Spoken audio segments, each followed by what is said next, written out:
आपने मद्यारिज़ वक्फ़ी करनी है तो या मद्यारिज़ लीन करनी है तो वहाँ पर भी इज्तिमाई साकिनैन का कायदा होगा। और इसके साथ साथ हम ये भी डिफ़ाइन करेंगे कि अगर यहाँ पर पेश है तो वक्फ़ बिल इशमाम भी हो सकता है, वक्फ़ बिल रोम भी हो सकता है। मदीना मुसहफ़ में अलिफ सगीरा, वाव सगीरा और या सगीरा होता है। अस्सलामु अलैकुम वरहमतुल्लाहि वबरकातुहू। उम्मीद है आप सब खैर आफियत से होंगे और कुरान को नए अंदाज़ में सीखने के लिए एक नए जज्बे के साथ हाज़िर हुए हैं। अल्लाह सुब्हानहू व तआला हमारे इस जज्बे को हमेशा बरकरार रखे, हमारी इन कोशिशों को कबूल फ़रमाए और हमारे दिलों को हमेशा कुरान करीम के साथ जोड़े रखे। आज की क्लास चूँकि तजवीद व तत्बीकी के मुतालिक है। तत्बीक का मतलब होता है एनालिसिस करना, एप्लीकेशन करना।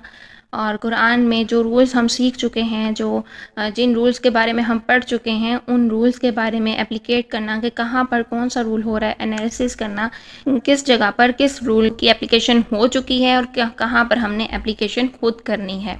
तो इन तमाम चीज़ों के बारे में हम इंशाअल्लाह इस क्लास में जानेंगे। तो इसका इंट्रोडक्शन करवाने के लिए कि इस क्लास में हम क्या क्या चीज़ों को पॉइंट आउट करेंगे और कौन कौन सी चीज़ों का आपको जानना ज़रूरी है। और हमने ये क्लास सूरह अल कहफ की तत्बीक के हवाले से रखी है। इस क्लास को तमाम सिस्टर्स ज्वाइन कर सकती हैं, लेकिन उन सिस्टर्स के लिए ये क्लास ज़्यादा इम्पॉर्टेंट है जिन सिस्टर्स ने एडवांस तजवीद का कोर्स कंप्लीट कर लिया है, जिन्होंने अल क़ौल सदीद कम्प्लीटली पढ़ ली है। तो जो सिस्टर्स अल क़ौल सदीद बुक को पढ़ चुकी हैं, तमाम रूल्स उन्होंने कर लिए हैं और पूरी बुक उनको याद है, उनको अच्छे से रूल्स भी याद हैं, तो इंशाल्लाह उनके लिए ये क्लास बहुत फ़ायदेमंद होने वाली है। और जो सिस्टर्स भी एडवांस तजवीद कहीं और से भी कर चुकी हैं, उनके लिए भी ये क्लास बहुत फ़ायदेमंद रहेगी इंशाल्लाह। तो हम देखते हैं कि इसमें हम किन किन चीज़ों का ख्याल रखेंगे। सबसे पहले ये कि अगर आप एडवांस तजवीद कोर्स कंप्लीट कर चुके हैं तो आपने अब जो कुरान की तिलावत करनी है वो आपने मदीना मुसहफ़ के ज़रिए करनी है। वहीं पर आपको पता चलेगा ज़्यादातर रूल्स कहाँ पर आपने एप्लीकेट करने हैं और कहाँ पर एप्लीकेशन हुई है। चूँकि आप एडवांस लेवल कर चुके हैं इसलिए आप अब मदीना मुसहफ़ को पढ़ सकते हैं। जिन स्टूडेंट्स ने एडवांस तजवीद नहीं किया उनके लिए मदीना मुसहफ़ को पढ़ना थोड़ा मुश्किल होता है, क्योंकि वहाँ पर कुछ रूल्स ऐसे होते हैं जो वहाँ पर मेंशन नहीं किए हुए, लेकिन हमें वहाँ पर एप्लीकेट करना है, वहाँ पर उन रूल्स की एप्लीकेशन करना है तजवीद के मुताबिक।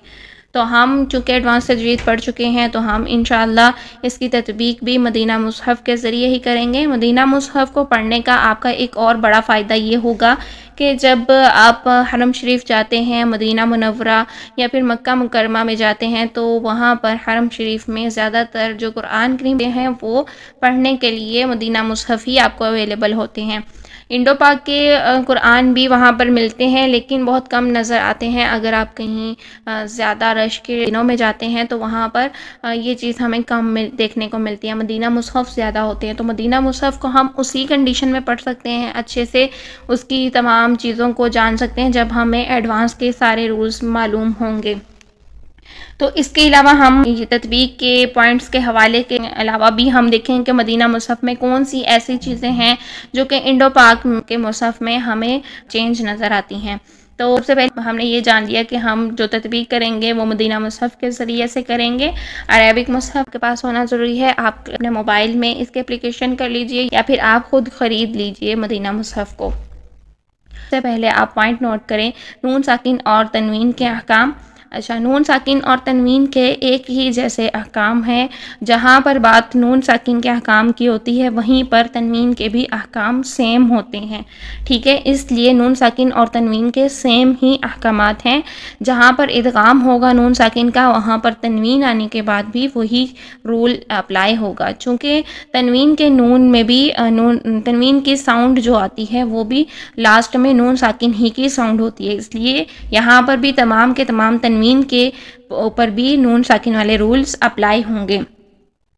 यानी अगर हम कहते हैं कि नून साकिन के बाद अगर बा आता है तो यहाँ पर इक़लाब होगा, तो तनवीन के बाद भी अगर बा आ जाए तो इक़लाब होगा। यानी नून साकिन के बाद अगर हुरूफ़ हल्की आते हैं तो यहाँ पर इज़हार हल्की होता है, तो तनवीन के बाद भी अगर हुरूफ़ हल्की आते हैं तो इज़हार हल्की ही होगा, ठीक। तो ये सारे रूल्स सेम टू सेम नून साकिन के रूल्स तनवीन के रूल्स के साथ जुड़े हुए हैं। इसके बाद सेकंड पे आपने मीम साकिन के अहकामात को अच्छे से देख लेना है। मीम साकिन के जो 3 अहकाम हैं, इदगाम शफ़वी, इज़हार शफ़वी, इख्वा शफ़वी, ठीक है, इनको आपने देख लेना है। फिर आपने इसके साथ साथ इदगाम की अक़साम देख लेनी है। इदगाम की अक़साम में इदगाम मुतजानिसैन, मिसलैन और मुतक़ारिबैन, ये तमाम देख लेने हैं, ठीक है। इदगाम मुतक़ारिबैन जो आपको मिलेगा उसमें ज़्यादातर जो आपको मिलेंगे वो नून साकिन के अहकाम वाले ही मिलेंगे, यानी जो नून साकिन के अहकाम में इदगाम होता है वो यरमलून में होता है। तो यरमलू जो वर्ड हैं, ये जो हमारे पास 5 वर्ड्स आ रहे हैं, यानी नून साकिन का या तनवीन का या रॉ मीम लाम वाव में जो इदगाम होता है, यही सेम इदगाम हम मुतक़ारिबैन में भी इसको कंसिडर करेंगे। तो जहाँ पर भी आपका नून साकिन का इदगाम होगा वहाँ पर, यानी जहाँ पर भी इदगाम हकीकी होगा वहाँ पर हम इदगाम मुतक़ारिबैन भी बोलेंगे, एनालिसिस करते हुए, तत्बीक करते हुए। सिर्फ़ और सिर्फ नून साकिन के अहकामात में से, इदगाम में से, नून साकिन का नून में जो इदगाम होता है वो इदगाम मिसलाइन में जाएगा। इसके अलावा बाकी 5 हुरूफ यरमलू यानी या रॉ मीम लाम वाव, ये सारे के सारे इदगाम मुतक़ारिबैन में भी जाएंगे एज़ इट इज़। इसके बाद आप हमज़ा के अहकाम को बहुत अच्छे से जान लीजिए। फिर मद के अहकाम भी आपको सब अहकाम अच्छे से आने चाहिए। मद फ़राई इसमें बहुत इम्पॉर्टेंट है। मद वाजिब, मुत्तसिल और मद जायद मुनफसिल का तो आप बेसिक्स में भी पढ़ते हैं, लेकिन इसके साथ साथ हमें ये डिफ़ाइन करना भी आना चाहिए कि मद आरिज़ लीन और मद आरिज़ वक्फ़ी कब हो रही है। तो मद आरिज़ लीन और वक्फ़ी का कोई इतना मुश्किल नहीं है। जब भी कहीं पर हरूफ मद्दा के बाद आप सुकून आर्ज़ी ले रहे हैं तो मद आरिज़ वक्फ़ी है। जब हरूफ लीन के बाद आप मद आर्ज़ी ले रहे हैं तो वहाँ पर मद आरिज़ लीन है। ठीक, नेम से हमें पता चल रहा है कि ये आर्जी सुकून के साथ ही ये वाली मद होती है। मद लाजिम की भी आपने तमाम कैटेगरीज पढ़ ली हैं और उनको भी हम अगर आएगा तो वो एनालिसिस करेंगे। इसके बाद इज्तिमाई साकिनैन बहुत इंपॉर्टेंस रखते हैं। इज्तिमाई साकिनैन का मतलब क्या है कि 2 साकिनों का जमा होना, ये बहुत ज़्यादा इंपॉर्टेंस रखते हैं और ये बहुत जगहों पर आपको मिलेंगे, बहुत जगहों पर आप इसको एनालिसिस कर सकते हैं। तो इस चीज़ के लिए आपने ये पॉइंट्स को नोट रखना है कि जब कहीं आपने मद आरिज़ वक्फ़ी करनी है तो या मद आरिज़ लीन करनी है तो वहाँ पर भी इज्तिमाई साकिनैन का कायदा होगा। चूँकि हमारे पास पहला साकिन हर्फ मद्दा या हर्फ लीन और दूसरा साकिन आर्ज़ी है, ठीक, वहाँ पर 2 साकिन जमा हो। तो जहाँ पर भी 2 साकिन जमा हो जाएंगे आपने वहाँ पर कहना है कि ये इज्तिमाई साकिनैन का कायदा हो रहा है। नून कुतनी इस कसरा की एक बहुत बड़ी मिसाल है इज्तिमाई साकिनैन की। चूँकि 2 साकिन जमा हो जाते हैं तो इस वजह से वहाँ पर 2 साकिनों को पढ़ने के लिए नून कुतनी को लाया जाता है, छोटे नून को लाया जाता है, उस छोटे नून को फिर कसरा के साथ पढ़ा जाता है। यानी 2 कलिमात हमारे पास मौजूद हों जिसमें से पहले कलिमे पर तनवीन होती है और दूसरा कलिमा जो है वो साकिन होता है या फिर तशदीद के साथ होता है और इनके दरमियान में हमज़ा वस्ली मौजूद होता है। जब हमारे पास ये कंडीशन बन जाती है तो हम यहाँ पर जो पहला कलिमा तनवीन वाला होता है इसकी तनवीन को ड्रॉप करके, यानी तनवीन का जो लास्ट में हमारी साउंड आती है नून साकिन की, यही नून साकिन को हम हर्फ के नीचे नून कुतनी की शक्ल में लिखते हैं और इस नून को कसरा देकर अगले हर्फ के साथ मिलाकर पढ़ते हैं। जैसा कि अहदुन और अगला वर्ड है अल्लाह, यहाँ पर हम मिलाकर अगर पढ़ना चाह रहे हैं तो हम पढ़ेंगे अहदुनिल्लाह। तो ये हमारा नून कुतनी यानी तनवीन का जो नून साकिन था उसको हमने कसरा दी और कसरा के साथ हमने इसको मिला के अगले हर्फ के साथ पढ़ा तो यहाँ पर तनवीन की बजाय एक सिंगल हरकत रह गई तो हमारे पास अहदुनिल्लाह गया। ये कि मदीना मुसहफ़ में इस रूल की आपको एप्लीकेशन खुद करना होगी। नून कुतनी मदीना मुसहफ़ में नहीं लिखा हुआ। तो जब भी हमारे पास तनवीन होगी, किसी कलीमे के आखिर पे तनवीन होगी और उसके बाद हमज़ा वस्ली हो और उससे अगला हर्फ साकिन या तशदीद के साथ हो तो हम वहाँ पर नून कुतनी का एडिशन करके कसरा के कायदे के साथ, इज्तिमाई साकिनैन के कसरा वाले कायदे के साथ इसको पढ़ेंगे। फिर इसके बाद हम हा के जो अहकामात हैं वो तमाम अहकामात जिसमें कि हाय सकता, हाय मुतवफ़िरा और इन तमाम चीज़ों को आप डिफ़ाइन करेंगे तत्बीक करते हुए। हाय ज़मीर इसमें बहुत इम्पोर्टेंस रखती है। हाय ज़मीर 2 ही तरह से होती है, आपको 2 ही तरह से मिलेगी। हाय ज़मीर मकसूर या फिर मज़मूम, या तो मकसूर होगी या मज़मूम होगी। तो इसको भी हमने बहुत अच्छे से देखा कि हमने पढ़ा कि हाय ज़मीर मकसूर कब होती है और मज़मूम कब होती है। इनके जो कलिमात मुस्तस्ना हैं उनको भी अच्छे से आपने याद कर लेना है ताकि हमें मालूम हो कुरान में अगर ऐसा कलीमा आ जाए तो हमें पता हो कि ये कौन से कलीमात हैं, यहाँ पर ये रूल्स अप्लाई क्यों नहीं हुए हाय ज़मीर मकसूर और मज़मूम के। फिर हमने सिला के बारे में पढ़ा, हाय ज़मीर मकसूर और मज़मूम पर सिला भी होता है और अदम सिला भी होता है। अदम सिला कब होगा और सिला कब होगा ये आप डिफ़ाइन करेंगे और सिला कुबरा और सिला सूरा को भी साथ ही डिफ़ाइन करेंगे। इसके साथ साथ हम वक्फ़ का बयान देखेंगे। वक्फ़ के बयान में क्या होगा कि आपने बताना है वक्फ़ बिलसुकून है, बिलिस्कान है, बिलिश्माम है, बिलरोम है या फिर बिल इब्दाल है। फिर सख्ता के अहकाम में से आप बताएंगे सख्ता मानवी को ज़्यादातर फोकस किया जाएगा कि 4 ही जगहों पर कुरान करीम में आया है। फिर बाज़ ज़रूरी मसाइल होते हैं जहाँ पर अलिफ वक्फ़न वसलन नहीं पढ़ा जाता या फिर जहाँ पर अलिफ जो है वो वक्फ़न पढ़ा जाएगा, वसलन नहीं पढ़ा जाएगा, और जहाँ पर अलिफ को हर हाल में पढ़ते हैं। ये तमाम कलिमात आपने याद कर लेने हैं।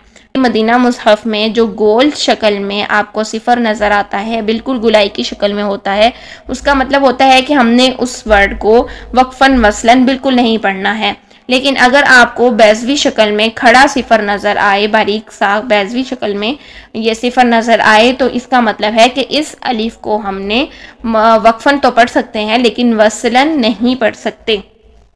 इसके साथ साथ आपने गुन्ना के मरातिब, कलकला के मरातिब और तफ़ख़ीम के मरातिब देख लेने हैं। तफ़ख़ीम और तरकीक के मरातिब में आप तफ़ख़ीम के मरातिब में हरूफ मुस्तालिया को देखेंगे कि इनकी तफ़ख़ीम का कौन सा लेवल हो रहा है, ये किस लेवल की तफ़ख़ीम हो रही है हरूफ मुस्तालिया में। और तरकीक के कवायद में आप रॉ के अहकाम देखेंगे कि रॉ कब तफ़ख़ीम के साथ पढ़ा जाता है और कब तरकीक के साथ पढ़ा जाता है। इन तमाम अहकामात को भी आप ज़रूर मद्देनज़र रखेंगे कि यहाँ पर कौन सा कायदा हो रहा है। बिलफ़र्ज़ अगर रॉ साकिन से पहले कसरा आर्जी आ रहा है तो रॉ को मोटा पढ़ेंगे। इस चीज़ को आप डिफ़ाइन करेंगे तत्बीक करते हुए।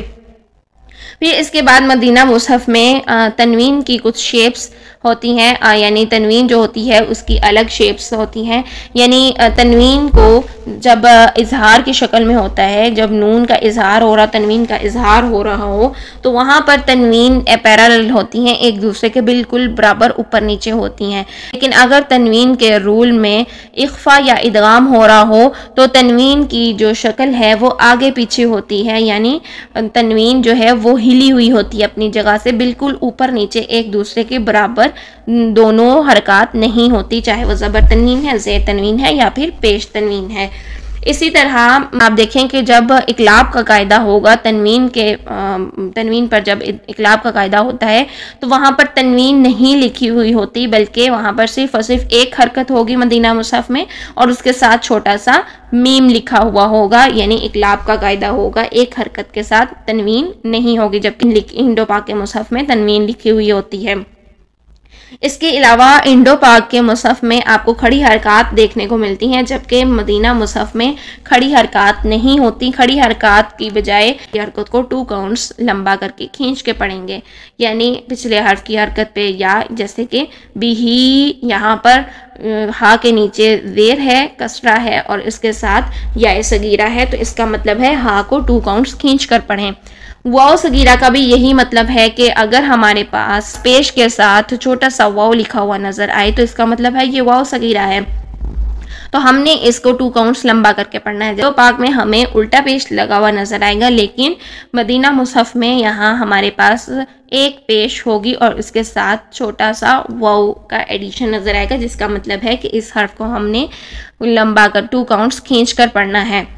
इसके अलावा आप देखें तो मदीना मुसहफ़ में हरूफ मद्दा के ऊपर जस्म की इलामत नहीं होती, यानी वाव साकिन और या साकिन नहीं होते, जबकि इंडो पाक के मुसहफ़ में वाव और या साकिन हालत में नज़र आ रहे होते हैं। आम रूटीन में पढ़ने वाले जिन्होंने अभी एडवांस कोर्स नहीं किया उनकी कन्फ्यूजन हो जाती है और यहाँ पर वो इन हरूफ को गलत पढ़ जाते हैं और खींच कर नहीं पढ़ते।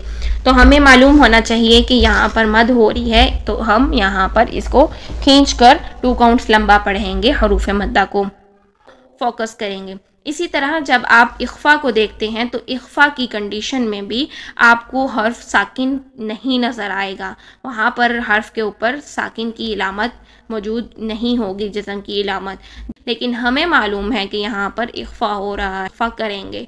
ठीक, तो ये तमाम रूल्स आपने एज़ इट इज़ अप्लाई करने हैं। यहाँ पर हमने देखना है कि कहाँ पर हम कौन सा रूल अप्लाई कर रहे हैं। इसके अलावा जब आप थोड़ा सा मैं हिंट आपको ये दूंगी कि वक्फ बिल इस्कान अगर आप कहीं करते हैं और वहाँ पर हमारा मद्दे आरिज़ वक्फ़ी या मद्दे आरिज़ लीन होती है, इसी एक पॉइंट पर आप बताएंगे कि यहाँ पर इज्तिमाई साकिनैन का भी रूल हो रहा है, जो कि दो साकिन इकट्ठे हो रहे हैं, पहला साकिन हर्फ मद्दा और दूसरा साकिन जो है वो आर्जी है। ठीक, तो ये 3 पॉइंट्स एक ही कलीमे पर हमने बताया कि ये यहाँ पर जो है वो मद्दे आरिज़ वक्फ़ी या मद्दे आरिज़ लीन हो रही है और इसके साथ वक्फ बिल इस्कान कर रहे हैं और इसके साथ ही इज्तिमाई साकिनैन का रूल हो रहा है।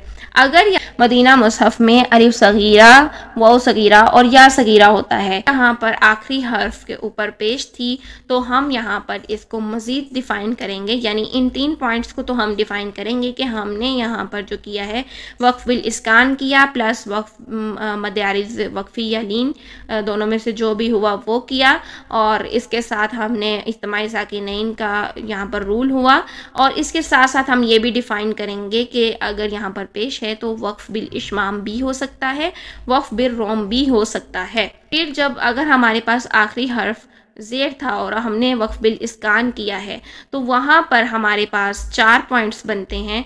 वक्फ करते हुए हम यहाँ पर कहेंगे कि वक्फ बिल इस्कान हो रहा है, मद्दे आरिज़ वक्फ़ी या मद्दे आरिज़ लीन जो भी है वो हो रहा है और इज्तिमाई साकिनैन का रूल हो रहा है, प्लस यहाँ पर वक्फ बिल रोम भी हो सकता है। तो ये तमाम चीज़ें हम इस तरीके से ही डिफ़ाइन करेंगे। फिर जहाँ कहीं आपको कलकला के हरूफ नज़र आते हैं, क़ाफ ता बा जीम दाल, तो आपके माइंड में क्लिक होना चाहिए कि कलकला का कोई ना कोई लेवल का कलकला यहाँ पर ज़रूर हो रहा है। कलकला के मरातिब आप पढ़ चुके हैं, तो फर्स्ट लेवल का कलकला है, सेकंड है, थर्ड है, फोर्थ है, जो भी होगा वो आपने उसको बताकर फिर डिफ़ाइन करके आगे जाना है। जहाँ कहीं आपको नून साकिन और मीम मिलेंगे, नून और मीम जब भी आपको नज़र आए तो इसका मतलब है पहली बात कि यहाँ पर नून साकिन और मीम का कोई ना कोई कायदा हो रहा है। दूसरी बात, यहाँ पर गुन्ना के मरातिब में से कोई ना कोई लेवल का गुन्ना ज़रूर हो रहा है, चूँकि इटसेल्फ इसमें गुन्ना पाया जाता है, तो चाहे 5th लेवल का भी गुन्ना हो रहा है जो कि मुतारिक हालत में होता है, तो हमने कहना है कि यहाँ पर 5th लेवल का गुन्ना हो रहा है। ये तमाम चीज़ें हम तत्बीक में इंशाअल्लाह एनालिसिस करेंगे, वहाँ पर देखेंगे कौन सा कायदा कब हो रहा है, इन तमाम चीज़ों को हम पॉइंट आउट करेंगे। तो उम्मीद है कि आपको ये तमाम बातें ज़रूर समझ आई होंगी और ये तमाम बातों के लिए आपके पास तमाम रूल्स का याद होना, उनको अच्छे से एनालिसिस करना, आपको आपके माइंड में तमाम डेफिनेशंस का याद होना, तमाम कवायद का याद होना ज़रूरी है, फिर ही आप इन सब चीज़ों को एनालिसिस कर सकते हैं। अल्लाह सुब्हानहू व तआला से दुआ है कि हमारे लिए बहुत आसानियाँ करे और इस सफ़र में हमें बेहतरीन कामयाबी अता फ़रमाए। अस्सलामु अलैकुम व रहमतुल्लाहि व बरकातुहू।